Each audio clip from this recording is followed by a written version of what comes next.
Sú obrie čierne diery vysávačom alebo motorom galaxií? Ahojte, čaute, vítam vás pri ďalšom dieli vesmírneho krúžku. Dnes sa pozrieme na nový objav webového vesmírneho ďalekohľadu, ktorý vyfotil galaxiu NGC 5128. Tá sa asi pred 2 miliardami rokov zrazila s inou galaxiou a dnes vydáva svedectvo o tejto vesmírnej kolízii. Vďaka tomu môžeme lepšie pochopiť, ako fungujú čierne diery v centrách galaxií. Najprv si ale v krátkosti pripomeňme, čo to vlastne čierne diery sú. Čierna diera je oblasť vesmíru s tak silnou gravitáciou, že po prekročení jej hraníc z nej nedokáže uniknúť žiadna hmota, ba dokonca ani svetlo. Prestávajú tam platiť fyzikálne zákony, ktoré poznáme z nášho sveta. Ale poďme pekne po poriadku.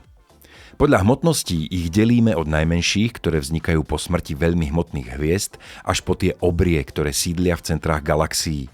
Majú milióny až desiatky miliárd hmotností Slnka a o ich skutočnom pôvode zatiaľ len polemizujeme. O to viac sú pre nás tieto objekty fascinujúce. Obecná predstava o čiernych dierach je, že sú to akési vesmírne pasce, ktoré jednoducho pohltia všetko, čo im príde do cesty a raz možno zožerú všetku hmotu a energiu vesmíru. Realita je však podstatne zložitejšia a aj zaujímavejšia. Keď sa plyn, prach, pozemšťania alebo materiál z roztrhaných hviezd priblíži k čiernej diere, väčšinou do nej nepadne priamo a hneď. Začne okolo nej obiehať a vytvorí tzv. Akrečný disk. V ňom sa materiál vplyvom trenia, turbulencií a silných magnetických polí zahreje na extrémne teploty a vyžiari obrovské množstvo energie. Ale pri málo aktívnych čiernych dierach môže horizont udalostí, teda hranicu spoza ktorej nie je návratu, prekročiť iba 1% zachyteného materiálu, niekedy dokonca ešte menej.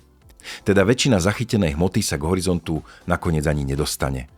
Silné magnetické polia a ďalšie procesy pritiahnu tú hmotu, odklonia a odfúknú v podobe vetrov alebo výtryskov.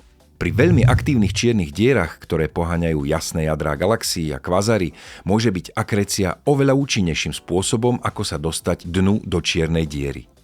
Ak sa materiál dostane do vnútornej oblasti stabilného, tenkého akrečného disku, jeho podstatná časť, v niektorých prípadoch až väčšina, môže napokon horizont udalostí prekročiť a zmiznúť tak nenávratne, jednoducho navždy. Pri extrémne aktívnych čiernych dierach, ku ktorým prúdi materiál rýchlejšie, než ho dokážu efektívne spracovať, sa situácia opäť mení. Obrovský tlak žiarenia začne pritekajúcu hmotu odtláčať preč a väčšina dodaného materiálu môže skončiť v mohutných výtryskoch namiesto v čiernej diere a tak má takáto diera po večeri. Relativistické výtrysky sa môžu pohybovať rýchlosťami blízkymi rýchlosti svetla a siahať tisíce až milióny svetelných rokov ďaleko do medzigalaktického priestoru. A presne takýto kozmický motor teraz pozoroval aj Jamesov Webbov vesmírny ďalekohľad v galaxii Centaurus A. Samotnú čiernu dieru Webb samozrejme nevidí, pretože je neviditeľná, ale pozoruje žiarenie, prach a plyn v jej bezprostrednom okolí a práve z ich správania dokážeme zistiť, ako čierna diera funguje a ako ovplyvňuje celú galaxiu. Centaurus A, známa aj ako NGC 5128, sa nachádza približne 11 miliónov svetelných rokov od Zeme. Z kozmického hľadiska je teda našim pomerne blízkym susedom. V jej centre sa nachádza supermasívna čierna diera s hmotnosťou približne 55 miliónov hmotností Slnka. Pre porovnanie v centre našej galaxie sa nachádza takisto čierna diera, ale len s hmotnosťou 4 miliónov hmotností Slnka. Len. Galaxia NGC 5128 má za sebou veľmi búrlivú minulosť. Približne pred 2 miliardami rokov sa zrazila a spojila s inou galaxiou. Následky tejto kolízie vidíme dodnes v podobe pokrivených pásov prachu, nezvyčajného tvaru galaxie a oblastí, v ktorých stále vznikajú nové hviezdy. Centrum tejto galaxie je vo viditeľnom spektre ukryté pod hrubými vrstvami prachu. Webbov vesmírny ďalekohľad však pozoruje svetlo v infračervenom obore, takže dokáže cez tento prach vidieť. Pomocou prístrojov NIRCam a MIRI tak preskúmal aj vnútornú oblasť galaxie, kde objavil rýchlo sa pohybujúci ionizovaný plyn, ktorý prúdi smerom von. Je veľmi pravdepodobné, že za tento pohyb plynu môže práve silná aktivita centrálnej čiernej diery. V jej blízkosti zároveň Webb pozoroval aj teplejší molekulárny vodík. Vidíme tu teda oba procesy súčasne. Časť plynu smeruje dovnútra a môže čiernu dieru zásobovať, zatiaľ čo iná časť je urýchlovaná a vyháňaná späť do galaxie. Čierna diera tak môže mať na svoju galaxiu dva protichodné účinky.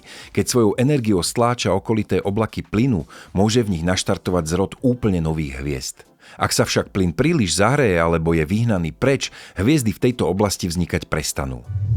Centaurus A nám preto názorne ukazuje, že supermasívne čierne diery nie sú iba pasívnymi požieračmi hmoty. Sú to aktívne motory, ktoré dokážu regulovať množstvo plynu v galaxii a ovplyvňovať zrod nových hviezd. Obrie čierne diery sú teda vesmírnymi vysávačmi aj motormi galaxií súčasne a majú obrovský vplyv na vývoj celej galaxie a teda aj na formovanie prípadného života vo vesmíre. Ak sa vám dnešný diel páčil, nezabudnite dať odber, like a zdieľať ho s ďalšími zvedavými tvormi na tejto planéte.